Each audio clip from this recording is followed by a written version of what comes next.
내가 죽지 않고 살아서 여호와께서 하시는 일을 선포하리로다. 여호와께서 나를 심히 경책하셨어도 죽음에는 넘기지 아니하셨도다. 내게 의의 문들을 열지어다. 내가 그리로 들어가서 여호와께 감사하리로다. 세세 무궁토록 찬송과 영광과 존귀를 홀로 받으실 주님, 부활의 감격 속에서 지난 한 주간을 보내게 하시고 오늘 거룩한 주일에 다시 한번 저희를 성전으로 불러주시고 경건하게 하나님을 섬기는 자로 세워주시니 감사드리옵니다. 죽음을 이기시고 부활하신 주님, 이곳에 오셔서 좌정하시고 주의 백성들이 드리는 이 예배를 기쁘게 받아주옵소서. 예배하는 우리의 중심에 부활의 기쁨이 충만케 하시고 세상과 나는 간 곳이 없고 오직 나를 구원하시는 우리 주님만 보이게 하여 주옵소서. 모든 영광을 삼위일체 하나님께 돌리오며 예수님의 이름으로 기도드리옵나이다. 아멘. 오늘 우리들에게 주시는 하나님의 말씀 다니엘서 3장 19절로부터 30절까지 말씀입니다.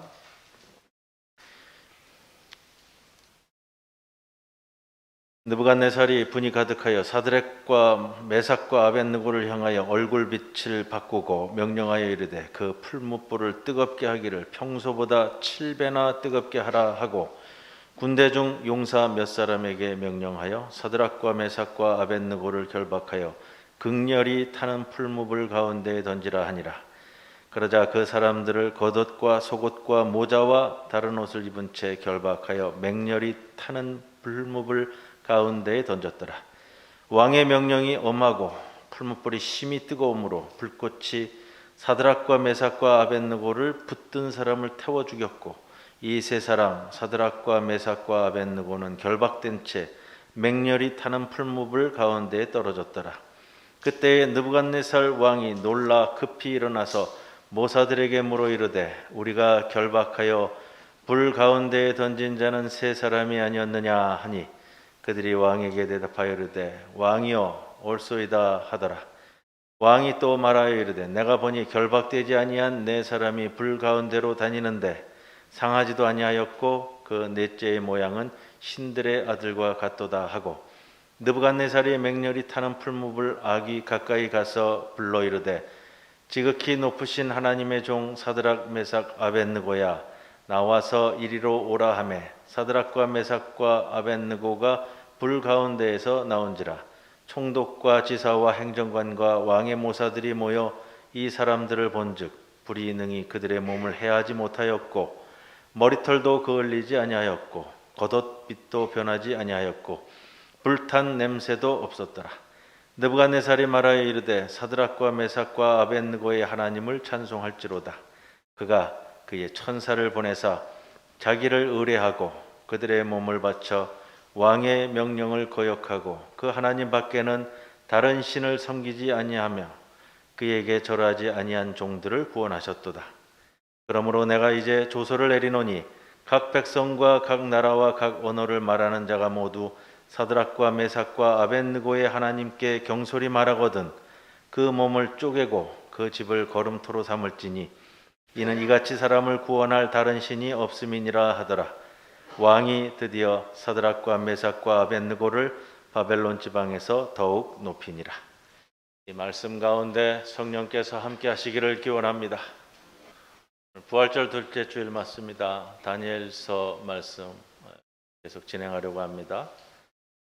느부갓네살 왕이 아파트 10층 높이의 엄청난 금신상을 만들어 놓고 3장 10절 이하에 보시면 백성들이 그 금신상에 절하도록 만들었습니다.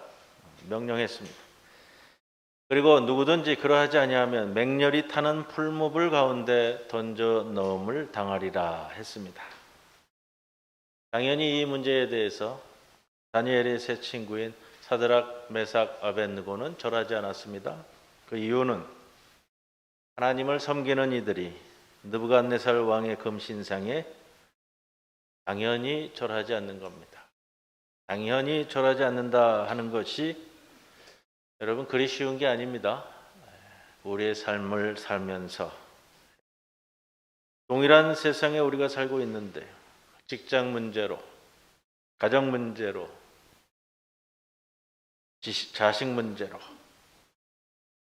또 뭐 장사하시는 분은 뭐 계약 문제로 언제든지 그와 유사한 경우를 맞이한다는 겁니다. 당연하다. 이것이 세상 살아가는데 쉽지 않습니다. 13절에 느부갓네살 왕이 이에 대해 당연히 노하고 분해하였다라고 하고 있고요. 15절에 너희를 맹렬히 하는 풀무불에 던져 넣을 것인데 능히 누가 너희를 거기서 건져내겠는가 합니다. 그리고 여기서 그 유명한 신앙 고백이 나오고 있습니다. 우리가 섬기는 하나님이 계시다면 우리를 맹렬히 타는 풀무불과 왕의 손에서도 건져내실 것인데 그렇게 하지 아니하실지라도 우리는 절하지 않겠습니다. 그렇게 하지 아니하실지라도 이 말씀 가지고서는 우리가 지난번에 함께 말씀을 나누었습니다. 우리는 절하지 않겠다. 그래서 어떻게 됐죠? 그래서 어떻게 되었어요? 우리는 이럴 경우 생각하는 게 있어요. 지금 우리가 이 내용을 다 알기 때문에 그렇지만 풀무불에 던져지기 전에 하나님께서 구해 주시는 것을 소망합니다. 그렇죠? 흔히 이것을 구원이라고 생각하고요. 그런데 때로는 하나님께서는 우리가 가진 생각과는 다르게 역사하시는 경우가 많아요. 삶을 살아갈 때에 우리가 견지해야 하는 것이 그런 겁니다. 요한복음에 보면 마르다와 마리아의 오라비 나사로가 죽었을 때에 우리 주님이 늦게 방문을 하셨어요. 마르다의 말이 이러했습니다. 그래서 주께서 여기 계셨더라면 오라비가 죽지 않았을 것입니다. 이게 보통 우리 인간이 가지는 생각이라는 거예요. 돌을 옮겨 놓으라 하심에 죽은 지 나흘이나 돼서 이제 냄새가 날 겁니다. 주는 그리스도시요 라고 고백하는 삶을 사는 사람도 그 주님께서 직접 네 오라비가 살아나리라 말씀하셔도 내 가진 생각에 거기에서 더 이상 나가지 못하는 거예요.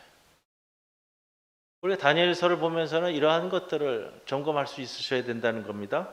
이거 인간이 가진 한계인데 때로는 우리가 흔히 그렇게 이야기합니다. 믿는 이가 버리는 신앙적 오류. 내 생각에 갇혀서 나름대로 다 생각이 있잖아요. 신앙생활 20년, 30년, 40년 평생을 해오신 그 생각의 바탕 위에서 더 넓고 더 깊은 주님의 역사를 더 이상 기대하지도 않고 상상하지도 못하는 것. 느부갓네살 왕이 20절에 군대 중 용사 몇 사람에게 명령하여 사드락과 메삭과 아벳느고를 결박하여 극렬히 타는 풀무불 가운데 던지라 하니라. 풀무불을 얘기하면서 강조되는 표현이 있어요.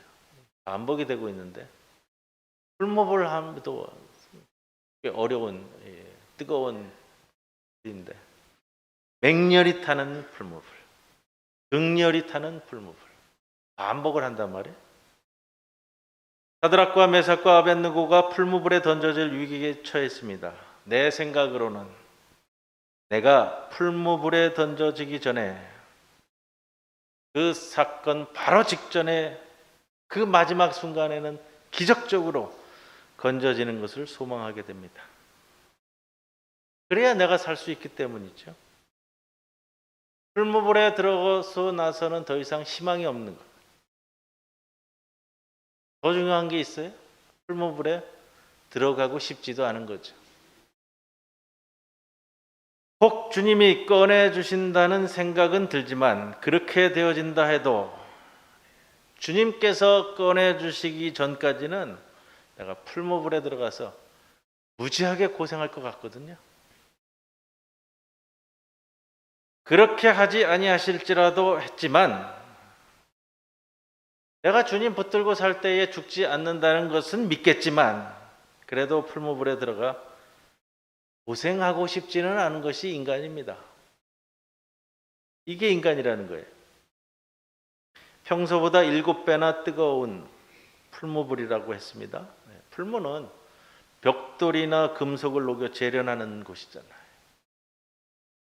보통 풀무불 온도가 높으면 한 1300도 된다고 그러는데 당시 그보다 7배나 높은 온도를 과연 만들 수는 있었을까? 그런 생각도 하게 되는데 상징적인 표현이죠. 그만큼 어렵고 힘든 고난의 과정에 들어간다라는 표현이기도 합니다. 오늘 메시지는 그래서 그 상황에서의 하나님의 역사하심을 보는 거예요. 그때에도 하나님의 일하심이 시작된다는 것을 우리에게 주시는 말씀입니다. 오늘 말씀이 주시는 메시지가 그거예요. 하나님이 가르쳐 주시는 삶의 원리가 되는 것이고요. 맨 처음 이렇게 생각해 볼 수 있잖아요. 하나님 잘 믿으면, 우리가 흔히 갖는 생각이 그거예요. 하나님 잘 믿으면 풀무불에 던져지기 전에 구원받을 수 있다. 그래서 조금 더 나가면 풀무불에 들어가도 타 죽지 않는다. 그런데 이렇게 가면 이게 나아지는 게 없어요. 이렇게 가면 우리 신앙에서 나아지는 게 없다고요? 우리에게 주시는 메시지는 힘들겠지만 우리가 이 세상에서 믿음을 지키고 하나님의 말씀을 잘 따르고 하나님 말씀 붙들고 살아가더라도 풀무불에 던져지는 경우가 생긴다는 것. 먼저 그걸 볼 수 있고 그걸 받아들일 수 있으셔야 돼요. 그래야 우리의 신앙에 진보가 있는 겁니다. 그것이 어느 정도냐? 풀무불 뜨겁기가 평소보다 7배 그런 시련의 강도로 우리의 삶에 다가올 수도 있다라는 겁니다. 20절에 보면 군대 중 용사 몇 사람 이렇게 되어 있는데 번역에서 좀 빠졌습니다. 용사라는 표현으로 다 아마 담고 번역을 하려고 했던 것 같아요. 직역을 하면 군인 가운데서도 가장 힘센 용사 몇 사람을 통해서 3사람을 결박하여. 군인 가운데 가장 힘센 용사 몇 사람이라고 한다면 그저 공무원으로 살던 이 3사람을 결박했을 때 결박하지 않아도 꼼짝을 못하는 거예요. 붙들고 가면. 결박하였다라고 강조하고 있는 거예요. 다니엘 기자가 이러한 내용들을 일부러 세세하게 우리에게 전해주고 다루고 있다고요. 21절에도 겉옷과 속옷과 모자와 다른 옷을 입은 채 그대로 풀무불에 던져진다는 거예요. 이걸 이렇게 줄줄이 쓰고 있어요. 겉옷과 속옷과 모자와 다른 옷. 원어를 보면은 이제 달고 있는 액세서리까지 전부 다 그냥 그대로 이런 표현인데 옷을 갈아입을 새도 없이 한순간에 당하는 거예요. 근데 이렇게 표현하는 게 뒤에서 의도하는 바가 또 나타납니다. 그건 뒤에서 말씀을 드릴 텐데 오늘 시편 말씀 시편 23편 다윗의 시편인데 우리가 참 사랑하는 이 시편이잖아요. 가장 익숙한 시편이고 1절에 보시면 이렇게 시작하죠. 여호와는 나의 목자시니 내게 부족함이 없으리로다. 쭉쭉쭉쭉 이렇게 시작이 됩니다. 참 좋잖아요. 그런데 4절에 보면 이렇게 표현돼요. 내가 사망의 음침한 골짜기로 다닐지라도. 여러분, 여호와께서 나의 목자시라 할지라도 내가 살아가면서 때로는 사망의 음침한 골짜기로 갈 수 있다는 거예요. 이걸 오해하시면 안 돼요. 여호와가 나의 목자시니 나는 풀무불에 절대 던져질 리가 없어. 이게 아니고 여호와가 나의 목자시다 할지라도 내가 사망의 음침한 골짜기, 내게 닥친 이 일 때문에 당장 죽을 수도 있는 상황에 놓여진다라는 것을 다윗이 그것을 아는 거예요. 그의 평생의 신앙생활 가운데 다윗은 그걸 깨달아 알았어요. 여러분, 우리가 때로는 바벨론 같은 악한 세상에 살면서 믿음을 지키며 살다 보면 다니엘의 세 친구가 빠졌던 것 같은 깊은 좌절과 고난을 경험할 때가 있는데 그것이 풀무불에 던져지는 것입니다. 오늘 다니엘서 본문이 주시는 메시지고요. 24절에 보시면 그때에 느부갓네살 왕이 놀라 급히 일어나서 모사들에게 물어 이르되 우리가 결박하여 불 가운데에 던진 자는 3사람이 아니었느냐. 왕이여, 그렇습니다. 25절에 왕이 말하되 내가 보니 결박되지 아니한 네 사람이 불 가운데로 다니는데 상하지도 아니하였고 그 넷째의 모양은 신들의 아들과 같도다. 넷째가 누굴까요? 오늘 본문 제목이기도 하고요. 제가 오늘 설교 제목으로 달았던 것이기도 하고, 느부갓네살 왕의 표현이에요. 이방신을 섬기는, 이방신상을 만들어 섬기는 느부갓네살 왕의 표현으로 이 왕의 사고 방식이지만 보았어요. 풀무불 안에서 움직이는 것을 보았어요. 그 본 것을 표현하는데 신들의 아들과 같다. 이 사람으로서는 이렇게밖에 표현 못하는 거예요. 우리는 이것을 어떻게 표현해야 돼요? 여러분이 보시면 어떻게 표현하실 거예요? 하나님의 임재, 하나님의 동행. 25절 결박되지 아니한 네 사람이 불 가운데 다니는데, 제가 오늘 본문 살펴보면서 조금 더 제 나름대로의 원어적 표현을 한다면 이렇게 표현돼요. 결박되지 아니한 네 사람이 불 가운데 논이는데, 이 다니는데라는 표현이 우리말처럼 그냥 뭐 이렇게 걸어 다닌다라는 표현이지만 그 안에 함축하고 있는 의미가 있어요. 우리말 표현으로 저보고 번역하라면 그렇게 할 거예요. 불 가운데 논이는데, 네 사람이 불 가운데서 논인다는 거예요. 여러분, 우리가 오늘 본문을 통해 보실 것은 하나님의 함께 하심. 풀무불에 떨어지기 전에 구원받았다. 풀무불에 떨어졌어도 죽지 않는다. 소중한 믿음이 될 수 있습니다. 그걸 부정하는 게 아니에요. 그러나 우리가 붙들 말씀은 풀무불에 떨어지더라도, 여호와가 나의 목자시라 하더라도 내가 사망의 음침한 골짜기를 걸어 다닐 수가 있는데, 그 사망의 음침한 골짜기, 하나님은 그 풀무불 가운데서도 나와 함께 하시더라. 이거예요. 7절, 왕이여 우리가 섬기는 하나님이 계시다면 우리를 맹렬히 타는 풀무불 가운데에서 능히 건져내시겠고 왕의 손에서도 건져내시리이다. 그렇게 아니하실지라도 하나님은 우리와 함께 하시기에 내가 생각하는 것보다 더 깊고 더 큰 것으로 우리를 이끄시리이다 하는 겁니다. 오늘 시편 23편 4절에 내가 사망의 음침한 골짜기를 다닐지라도 해를 두려워하지 않을 것은, 다음 무슨 구절이죠? 주께서 나와 함께 하심이라. 다윗의 고백이에요. 창세기 39장에 보면은 제가 반복해서 말씀드렸습니다만 요셉이 등장합니다.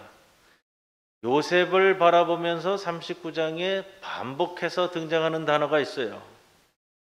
형통이라는 단어예요. 형통. 근데 이 형통에 항상 따라붙는 표현이 있어요. 39장 2절에 보시면 여호와께서 요셉과 함께 하심으로 그가 형통한 자가 되어 그의 주인 애굽 사람의 집에 있으니. 3절 말씀을 보시면 그의 주인이 여호와께서 요셉과 함께 하심을 보며 또 여호와께서 그의 범사에 형통하게 하심을 보았더라. 23절에도 여호와께서 그를 범사에 형통하게 하셨더라. 요셉 하면 우리는 꿈 이야기를 떠올립니다. 그렇죠? 꿈 이야기. 더 중요한 표현은 요셉에게 붙여진 것은 형통한 자라는 거예요. 요셉이 형통한 자라고 불리워질 때가 언제부터일까요? 노예 상인에게 팔려서 보디발의 집에서 노예 생활할 때부터, 또 감옥에 갇혀서 간수 생활할 때부터 형통한 자라 이렇게 불리워집니다. 아버지 야곱의 집에서 채색 옷을 입고 있을 때 형들의 직업은 뭐죠? 목자잖아요. 목자. 작업복을 입고 나가야 된다고요. 요셉은 무슨 옷을 입었어요? 채색 옷을 입었는데 좀 쉽게 표현하면은 채색 옷은 비단 옷이에요. 비단 옷. 여러분 한번 생각해 보세요. 이 실크로 된 비단, 실크 옷을 입고 있는 거예요. 실크 옷을 입고 있는 사람은 작업하지 않아요. 일 나가지 않는다고요. 그늘막에 앉아서 그냥 먹고 마시는 일이에요. 그런데 그때 그 요셉을 일컬어 형통한 자라고 절대 얘기하지 않아요. 형통하였다. 노예로 팔려나가서 오디발 집에서 허드렛 일하고 있을 때, 누명을 쓰고 감옥에 들어가 있을 때, 요셉이 형통할 때는 그때인데 그 앞에 전제되는 단어가 꼭 붙어가는 게 있잖아요. 여호와께서 요셉과 함께 하심으로 그가 형통한 자가 돼요. 그의 주인이 여호와께서 그와 함께 하심을 보며 여호와께서 그의 범사에 형통하심을 보았더라. 간수장은 그의 손에 맡긴 것을 무엇이든지 살펴보지 아니하였으니 이는 여호와께서 요셉과 함께 하심이라. 여호와께서 그를 범사에 형통하게 하셨더라. 여기서 우리가 받는 메시지가 있어요. 하나님이 생각하시는 형통이란 무엇일까?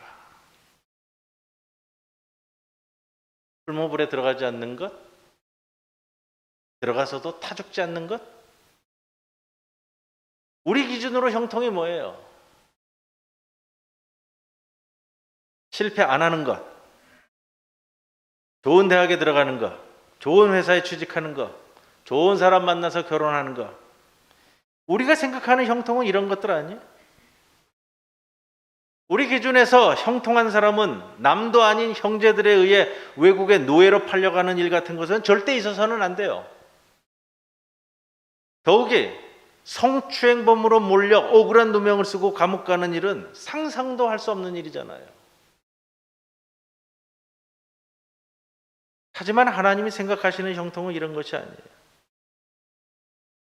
하나님의 기준으로는 요셉이 억울한 누명을 당하지 않기 때문에 형통한 것이 아니라 억울한 누명을 당하는 그 지점에서 하나님께 함께 하심을, 하나님의 임재와 동행을 나의 삶 속에서 경험한다면 그것이 형통이라는 거예요. 그것을 오늘 27절에서는 이렇게 표현합니다. 풀무불 가운데서 나왔을 때 머리털도 그을리지 아니하였고 불탄 냄새도 없더라. 이런 상황을 강조하는 거예요. 하나님께서 동행하시기 때문에. 21절에 결박당해 풀무불에 던져질 때 겉옷과 속옷과 모자와 다른 옷을 입은 채 그대로 나왔다는 거예요. 그대로. 여러분 이 사실을 깨달은 사람, 이 말씀을 붙들 수 있는 사람만이 부를 수 있는 찬송이 있어요. 오늘 말씀 마치고 함께 부를 건데 찬송가 438장. 높은 산이 거친들이 초막이나 궁궐이나 내 주 예수 모신 곳이 그 어디나 하늘나라. 높은 산이나 거친들이나 내가 초막에 있든지 궁궐에 있든지 다른 것이 중요한 것이 아니라 내 주 예수를 모신 곳이 그곳이 바로 하나님 나라다 라는 찬송이잖아요. 할렐루야 찬송 찬양하세 내 모든 죄 사함 받고. 마지막 절이 아주 그냥 극미예요. 극미.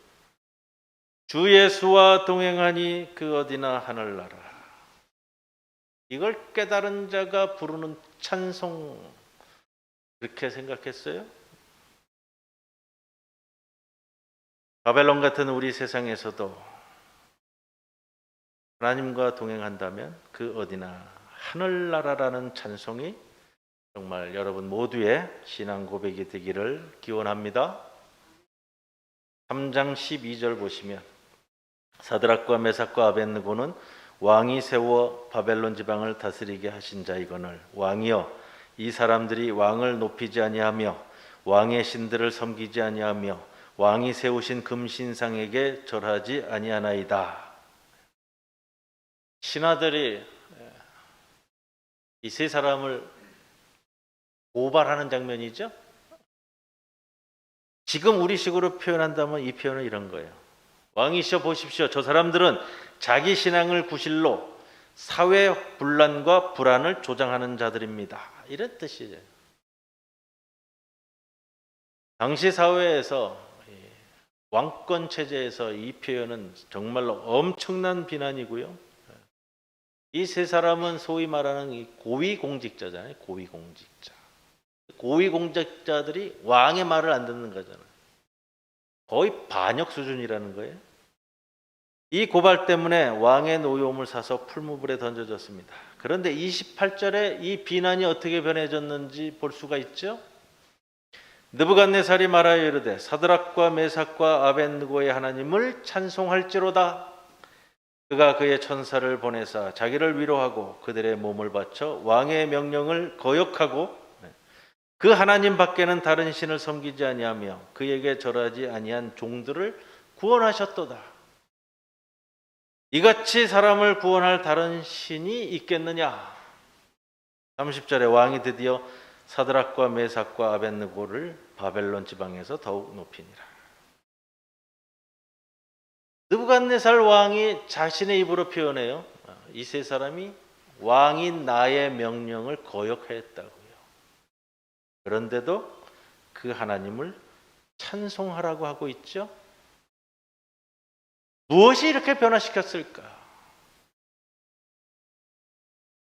여러분, 본문에 나오는 사드락과 메삭과 아벳느고는요, 무능한 존재예요. 무능한 사람들이라고요.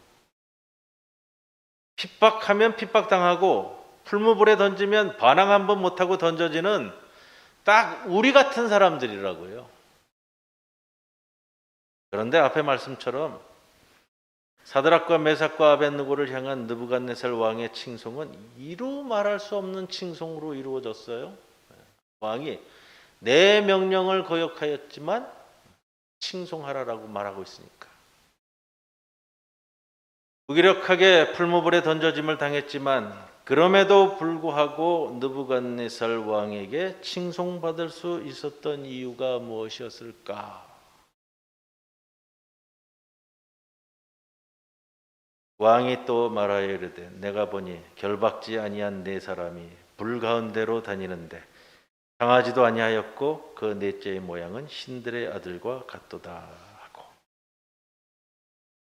여러분, 바로 이 말씀이에요.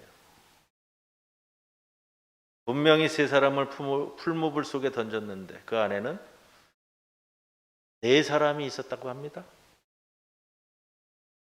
이것이 여러분 바벨론과 같은 이 세상에서 우리가 살아가면서 이 세상에서 인정받을 수 있는 유일한 근거예요. 근거. 저 사람은 자기가 믿는 하나님이 함께하는 사람이야. 직장에서, 학교에서, 어디서든지. 저 사람은 함부로 건드리면 안 돼. 저 사람이 믿는 그 하나님이 함께하는 사람이야. 고난의 풀무불 속이든 어떠한 경우든지 모든 과정에 하나님의 함께하심이 보이는 거예요. 그럴 때 우리를 비난하던 세상도 어쩌지 못하고 도리어 칭송할 수밖에 없는 거예요. 그것은 언제 가능하지요? 세상의 비난에 굴하지 않고 그리스도인으로서 우리가 해야 할 바를 올곧게 행해 나아갈 때 이루어지는 거예요. 우리의 신앙 고백 가운데 지켜야 할 것, 이루어야 할 것은 세상과 타협하는 게 아니에요. 세상 사람들은 우리에게 타협할 것을 종용하죠. 타협하는 것이 지혜로워 보이기도 해요. 그러나 그 후에는 세상 사람들이 타협한 그리스도인을 조롱하더라고요. 우리는 우리가 지켜야 할, 우리가 살아가야 할 길이 따로 있는 거예요. 구별된 길로서요. 마태복음 1장 23절에 예수 탄생의 사건을 우리에게 전하면서 그의 이름은 임마누엘이라 하리라 하셨으니 이를 번역한즉 하나님이 우리와 함께 계시다 함이라. 우리와 항상 함께 하시는 임마누엘의 하나님. 여러분, 이것만이 세상 가운데 살아가면서 유일한 우리의 힘이 되는 겁니다. 오늘 나와 동행하시는 주님, 결정적으로 마음이 힘들고 억장이 무너질 때도 나는 모르지만 주님은 내 옆에 항상 계셨다. 이것이 우리 삶을 이끌어 가시는 하나님의 주시는 삶의 형통입니다. 이 형통의 은혜가 성도들의 삶에 항상 넘치시기를 주님의 이름으로 간절히 축원을 드립니다. 하나님 아버지, 우리 모든 성도들 풀무불과 같은 세상에서 살아가지만 다니엘의 세 친구처럼 하나님의 임재 동행하심이 우리 삶에서도 경험케 하시고 그 은혜를 붙들고 살아가게 하여 주옵소서. 부활절 둘째 주일을 맞습니다. 세상 풀무불과 같은 어둠을 이기시고 부활하시어 우리와 함께 하시는 주님의 동행을 믿습니다. 그 주님과 동행함이 우리 삶의 근간이 되게 하여 주옵소서. 예수님의 이름으로 기도드리옵나이다. 아멘. 주님, 우리로 하여금 향기로운 사람이 되게 하여 주옵소서. 가지고 있던 분노와 미움 그리고 갈등의 보따리를 풀게 하시고 용서하신 것처럼 용서하고 사랑하신 것처럼 사랑하며 일하시는 것처럼 일하게 하옵소서. 세상 소리에는 둔감하지만 부르시는 음성에는 민감하게 하여 주옵소서. 슬퍼하는 자들과 함께 슬퍼하고 즐거워하는 자들과 함께 즐거워함으로 성숙한 그 모습으로 향기로운 사람이 되게 하여 주옵소서. 이 심령을 안고 봉헌합니다. 11조로 봉헌한 그 손길을 기억하여 주시사 그의 삶의 터전을 언제나 굳건히 잡아 주시옵소서. 하늘 헌금으로 장학헌금으로 주정헌금으로 예물을 올립니다. 이 예물과 함께 우리의 몸과 마음도 함께 받아 주옵소서. 감사드리며 예수님의 이름으로 기도하옵나이다. 아멘. 지금은 우리 주 예수 그리스도의 크신 은혜와 하나님 아버지의 크신 사랑과 성령님의 함께 하심이 언제나 어느 곳에서든지 우리와 함께 임재 동행하시는 성삼위 하나님을 바라보며 이제 이 세상 밖으로 나아가는 모든 이들에게 영원토록 함께 하실 것을 간절히 축원하옵나이다. 아멘.